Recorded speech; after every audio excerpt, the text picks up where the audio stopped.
This is the IBJ podcast for the week of March 18th, 2019. I'm Mason King. Welcome back to the podcast, folks. I am talking to you today from the IBJ newsroom. And if it sounds at all at some point that we're tearing the place apart, it's because we are. We are in the middle of our move to our new headquarters on Monument Circle. So in tribute to this place where we've worked for more than 2 decades, sometimes, 14, 16 hours a day, I thought we'd just do it from my desk today. Now, we're not talking about moves today. We are talking about a mover and a shaker with the last name that virtually everyone on the north side of Indy already knows, Eddie Sahm of the Sahm's family of restaurants. There currently are 16 Sahm's eateries. The first one opened in 1986 in Fishers, and Eddie was born soon after. He has spent his entire life in the restaurant business, and over the past couple of years, he has brought new life to the Sahm's brand. In partnership with his father, Ed Sahm, he opened Big Lug Canteen in Nora in 2015. It's a brew pub in the truest sense of the term. They brew all their own stuff on site, and that has led to a new generation of Sahm's restaurants that leverage that beer connection, including Sahm's Ale House in Nora and Carmel, and Liter House in the Sobro area, which just added an annex called Half Liter, which features Texas-style barbecue. Now, I sat down with Eddie last week in one of the Liter House banquet rooms to talk about growing up in the family business, under what terms he decided to be part of it as an adult, and the new direction in which he's taking it. Eddie, thanks so much for joining me today. Absolutely. Happy to be here. The first Sahm's restaurant opened in Fishers in 1986. When were you born? 1987. Okay. About like 6 months in. So what's it like to grow up in a family that runs a restaurant? It's interesting. I think it's a different outlook on life, and I think that the saying is everyone should work in a restaurant at some point in their life. I think that quote comes from perspective. So I've had a lot of perspective, you could say. Yeah. I would imagine it's a lot of spending time in the restaurant. It is. I mean, I've had babysitters who went on to open, restaurants. Chris Ely, helped babysit me when he would be dishwashing, from Smoking Goose. And, servers still to this day come up and talk about how I was a terror in the kitchen when I was 3 because if I didn't have chicken fingers, I was causing a scene. So, you were in the restaurant. You live in the restaurant. What would you say your first memories of it being a family business are? As far as being a family business, I think it was when I realized that other families did things on normal holidays or normal days, and we didn't, and that you just had to be okay with it. And from there it grew. But that was the first realization that things weren't always going to be quote-unquote normal. What was your first job? Well, my first job was at the restaurant. I was about 13, and maybe a little younger, but essentially I was annoying. I wanted to help, but I was not capable of really helping. And so Ed just took every single potato that was in the restaurant and basically blocked me into the produce walk-in and just said, peel all these potatoes. Yeah. And so I peeled, 8 cases or so of potatoes, and that got rid of me for about an hour and a half. So once they realized that I was willing to actually do something and not just start and quit 5 seconds later, I think that was when it was like, oh, well, maybe he'd be a good host, maybe he'd be a good busser, maybe we can have him come in and do that, pantry job every once in a while. So they gave you like the worst job, and you yes. And you were good with it. It was basically like, okay, we'll see if either you stay here or we can get you to leave because it's too hard. And I always enjoyed it. There was a real enjoyment for me. It wasn't even when was I going to get paid. I just liked to help. Yeah. What did you think about it when you were a teenager? You were excited about it. Yeah, I won't lie and say I was some gung-ho kid that was trying to work every hour, didn't like hanging out with his friends. But, I enjoyed the restaurant. I liked the people. I liked the cooks. I liked the servers. I became so close with people who sat at the bar and people who were regulars in the restaurant. And, it didn't seem weird to me to know regulars. It didn't seem weird that my friends were people who paid to eat at my dad's restaurant, So I enjoyed it. I liked being there. It wasn't punishment for me to be inside the 4 walls. Did you feel any kind of pressure from the family at that point for you to make a commitment to join in? Did Dad take you aside at 13 and say, son, someday this will be all yours. No, opposite. It was more like, son, don't be an idiot. Graduate from high school and graduate from college and go get a job that lets you have, a full-time family. No, he was very honest with me. Very young. I mean, it was kind of, you work hard. I won't let you not work hard, but it doesn't have to be in restaurants. His things that made him successful, those life lessons that he passed on to me, were still there. But I think one of the traits that Ed had that made me who I am was he could apply them when it wasn't at work. He could apply them outside of work. He could apply them in sports. He could apply them when I was at work. I mean, he could apply them anywhere, and it made me realize that ultimately I didn't have to do it to be successful. But like I said earlier, I really enjoyed being inside there, and there was something that turned me on to that way of life. So when I went to school, I had a passion for food and beverage. I wanted to pursue it, so that's kind of what I went to school for. And so you went to Purdue? I went to Purdue, and studied hospitality, tourism management. And you knew from the beginning that's what you wanted to do? Yeah, and not so much in the Sam's capacity. I like to help people. I would consider myself a hospitable person by nature. Whether that's holding the door open for people or, just, generally caring about the experience other people are having, whether I'm at a party or whether I'm, at my restaurant or whether I'm with my friends. I like for people to have a good time. So I think in that capacity, I still wasn't even thinking about Sam's. That didn't pop up until I graduated. And I think Ed realized that I was pretty good at it. And I was looking for a job and had offers. So. Yeah, what were your options when you graduated? What were the things you could do? At Purdue, most of your options are pretty corporate. You don't have local places just jumping out at you. Carnival Cruise Lines was someone that I had interviewed with because they make this lifestyle seem very interesting for a 22-year-old.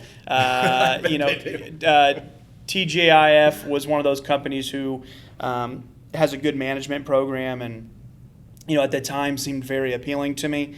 I had interviewed with a couple large restaurants, like I had interviewed with a couple places in Chicago, and it got to the point to me where it was like, I felt ready to do more than just go basically to more school, go to more management. I wanted hands-on. So that's where I had the conversation with Ed and said, hey, I'm looking for a job. Do you have anyone? I said, do you have anybody that's looking in town? I'd like to stay in Indy.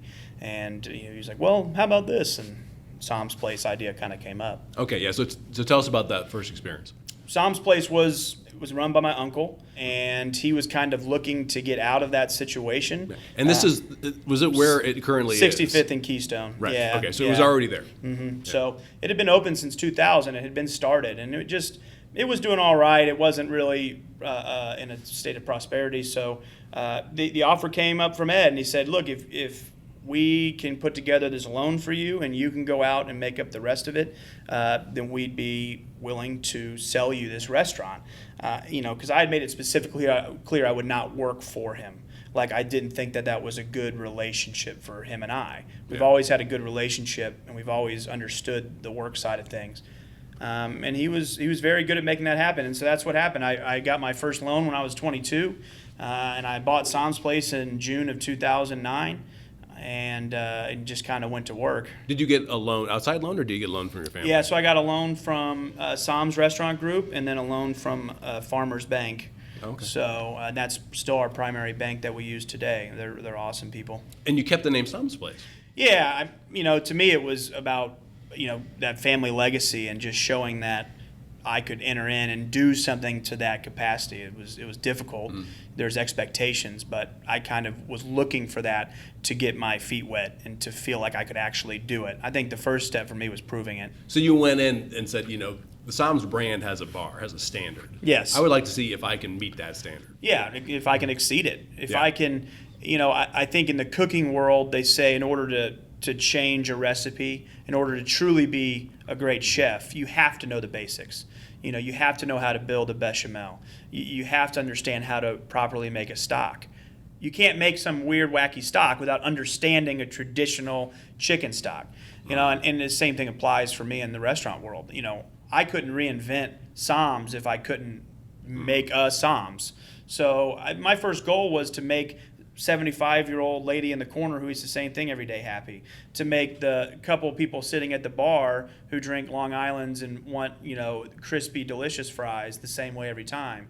Can I make those people happy? Because that's who we were. We were an older, for the most part, clientele who liked quality and value in their meals and appreciated that Sam's made it from scratch. And so those weren't bad goals to live up to. I just had to make sure I understood what they were, and it took a few years, 5 years before I really felt confident enough to be like, okay, I know who I am and I know how to do this, but there's a branch off now that needs to happen. So what surprised you? So you come into this, you've already been around the restaurant industry your whole life. Yeah. You went through this program, a very well-regarded program at Purdue. When you got into it, what kind of knocked you upside the head? Just the everyday nature of human beings, and there's a demand in the service industry, right? And I think that's what they don't teach you. They call it hospitality, so it feels like it's hospitable all the time. But when you're serving people and people are paying money, there's a demand behind that, right? You demand a certain amount of quality expectation. And I just don't, I think it seems so obvious when you talk about it, but it's not. When you get into it, you feel like everyone's going to be happy and everyone's going to be accepting and ready for you, but they're not. I mean, their bar is still high. Their expectations are still there.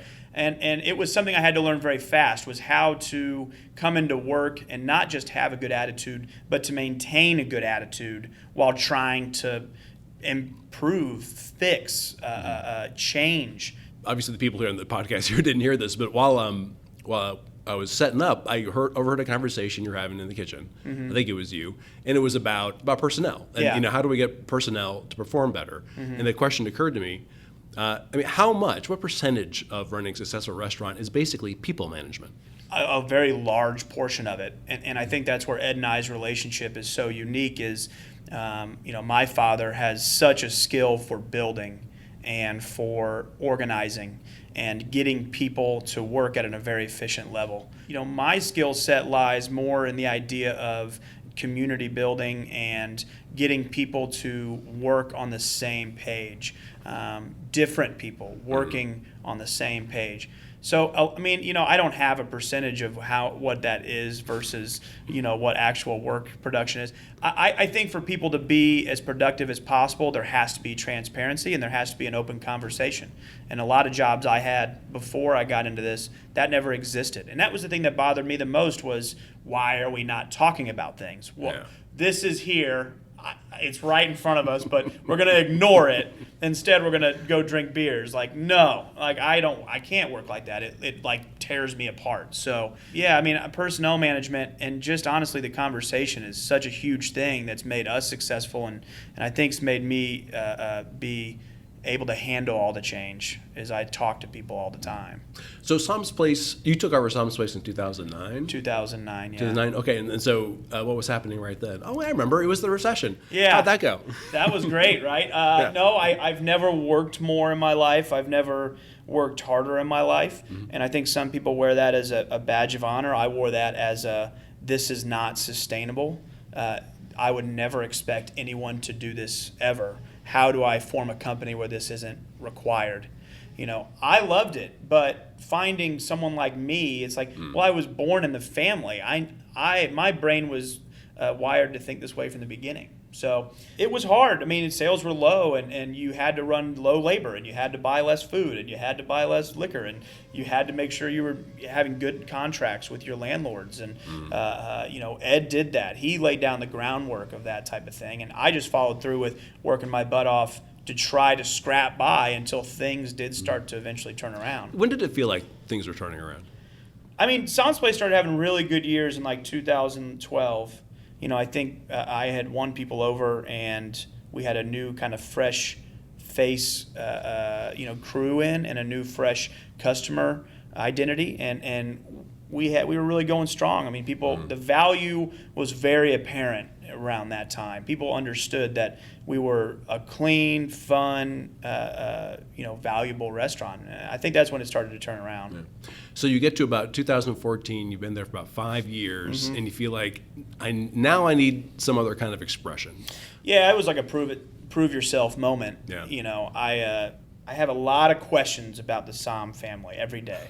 If you work at Sam's, the number one question you hear is, so you're a Sahm? And it's like, well, no, not everyone who works at Sam's is a Sahm. In fact, a very low percentage are actually Sahms.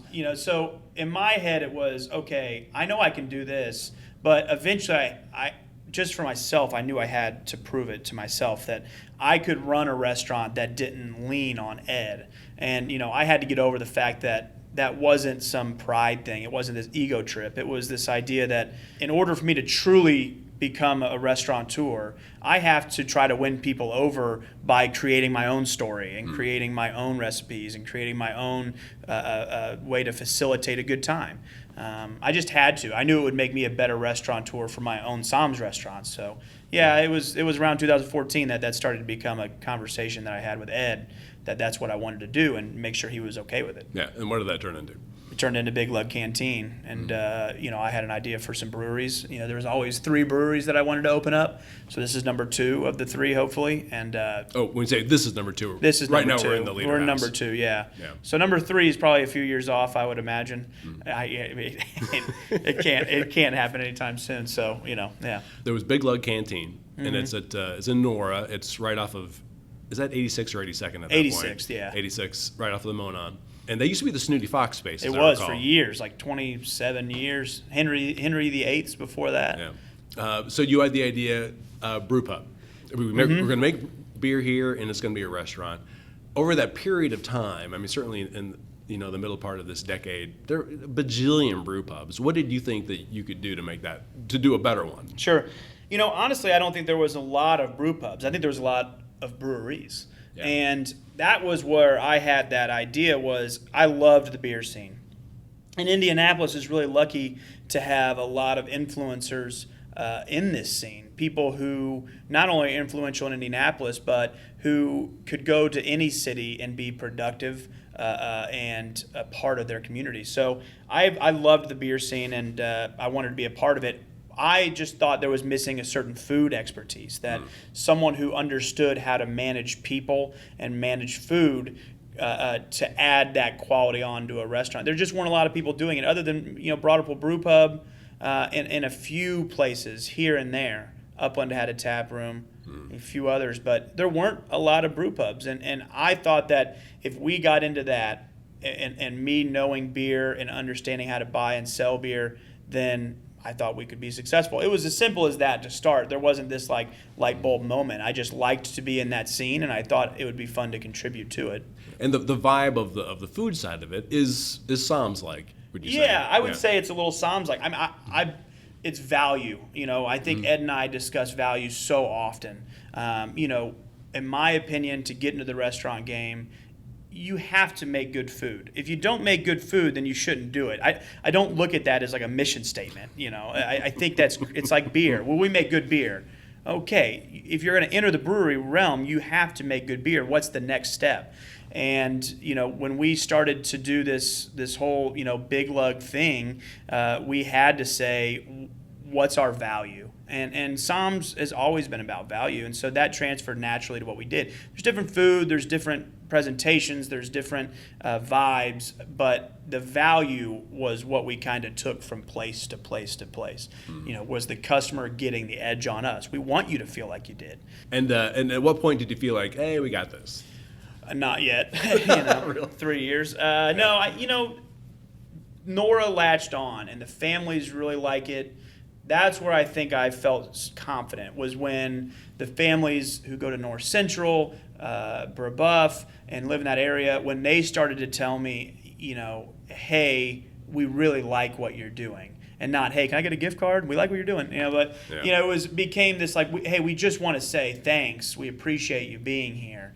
And that's when I started to feel more confident. Like, okay, it's not just going to like disappear tomorrow. Like, I'm not going to walk in and there won't be any customers. Like, people are going to keep supporting it and talking about it and inviting their neighbors. So I feel confident in Big Lug. I don't think the complete success story is written, but I feel confident in what it's become. And with the advent of the canteen, it sort of heralds the beginning of a new company, which is one that you and Ed co-own. Yes. That creates, how would you describe it? A Haas Canteen. Right. I think it's creating beer and food experiences inside our neighborhood. That's the mission statement, and we wanted experience to be a big part of that. Not just did you eat and drink. That's the gateway. That's the entryway into this. We wanted to build places that the community could gather in. We wanted to build spaces that weren't as cheap as possible. We wanted to build spaces that would last for 45 years. We don't have a lease that's under 30 years. We negotiate very long leases, and we invest a lot of our money into building out. So, that was it. We wanted to create experiences, and in order to do that, it had to be a fully thought out idea and concept and building. So that was the idea behind Haas Canteen, was let's go find neighborhoods that we love and have lived in and contribute to them. Yeah.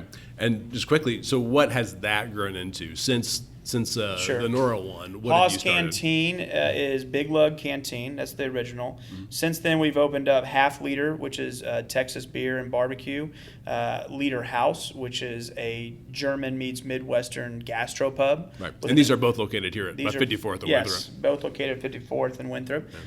Sam's Ale House has 2 locations, one in Nora next to Big Lug and one in West Clay, the village of West Clay. And then we have one downtown called Sam's Tavern and Big Lug Tap Room. So those are all the main ones. We have Big Lug Country Pub, which is out in Pendleton, which does this. It's on a golf course. It's really cool, really great vibes. And then we run a place in Prairie View Golf Course called Little Lug on the Prairie, and we sell all of our beer at the golf course in a nice small kind of country club type menu. And these are all the new ones that are under the Haas. These ownership. are all under Haas. Okay. It's hard to keep track of. That's a lot of growth. It's a lot of growth. No, last year we opened up basically 7 places, if you count that as a whole place. What? And Half Liter. Yeah. Wait. 7 places, yeah. Not in a year. About 14 months, yeah. That's crazy. How do you do that? I'm still trying to figure it out. It's hard. I don't know. That's why when you said 16, it's like, yeah, that's fine. 16 places. Yeah, okay, sure, why not? So, we were talking about it earlier. But it is you and Ed. It is me and Ed, right. yeah. And there's tons of great people who work for us. Yeah. Ed and I aren't a one-man show. I mean, we have amazing people who help accentuate our strengths and hide our weaknesses. And I think that's the goal of any manager. So we have a lot of great people who helped it happen. Is one of the common denominators the beer aspect of it? Yeah. You're serving all the beer. Beer is the number one avenue for us to remain relevant and successful. There's really good margins on beer. There's the ability to stay fresh in people's minds and change regularly. So beer was a big part of it. We're a big company. We sell a lot of beer just inside of our own 4 walls, and we had the ability to do it. We make our own bread. We make everything from scratch. Beer just seemed like an obvious step for us. So yeah, beer is a huge part of what we do. So initially it was all being brewed at the canteen in Nora. Within the last year, you've opened Liter House, which has beer brewing operations. So that's number 2. Yep. And there's a third in the future somewhere. Yeah, there's a third in the future somewhere. There's a lot of travel to be done. There's a lot of head shrinking to be done to bring it in to one actual idea. Liter House was always an idea for me, this idea of Gemütlichkeit and good times and beer drinking and community driven, what Germans love about the beer hall and beer garden. So it took a long time for me to kind of figure out that. I'm still figuring it out, but I got it at least to the point where we could manage it. So yeah, I think a third one was always my goal. So I'd like to fulfill that goal, I guess. I don't know. I'm I'm not one of those set a bunch of goals, bucket list type guy. I just kind of go day at a time. So today you are 32? Yeah, I'm 32. Do you have a family yet? No, I'm engaged. Okay. We get married in September. Oh, congratulations. Yeah, there's a family on the horizon, I hope. I own a pig. I own a dog. I have that side of the family. I have the mammal family, but no, I'm happy, and I think that's all you can ask for. This industry is really hard to be happy. I want everyone who works for me to be happy, and I think it starts with having a company that I'm happy with. So, yeah, not yet, but hopefully soon. Let's say you have kids. Are they going to grow up like you did? I think so. Yeah, I don't know. It's interesting. I think I don't have a family, but my friends who have families now, I think they realize so much more about what their parents taught them when they do have those kids and those things start to pop up. So I'd like to think the things that I took from my father and my mother in that time that I can reflect those things even more to my kids and fine tune them just a little bit, because I'm a first generation. I grew up as a first generation. Ed started it. I'm the new generation coming through. I think if I can fine tune that for them and let them have an even better childhood and an even more successful time being normal, and then I would consider that a win. Well, best of luck to you. We'll check in here in a little bit and see how things go. Thank you. I appreciate you guys coming out. My thanks again to Eddie Sahm.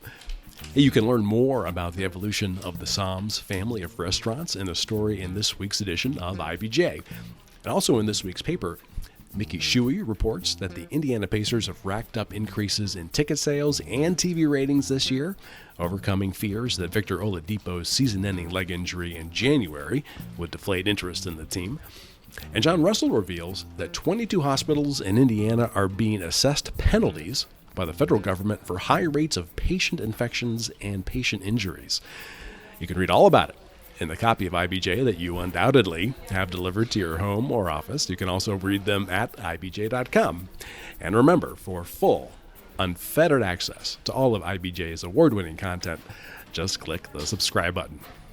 Thanks again for checking out the podcast this week, and we will talk to you next week from our new, slightly less loud headquarters on Monument Circle. I'm Mason King.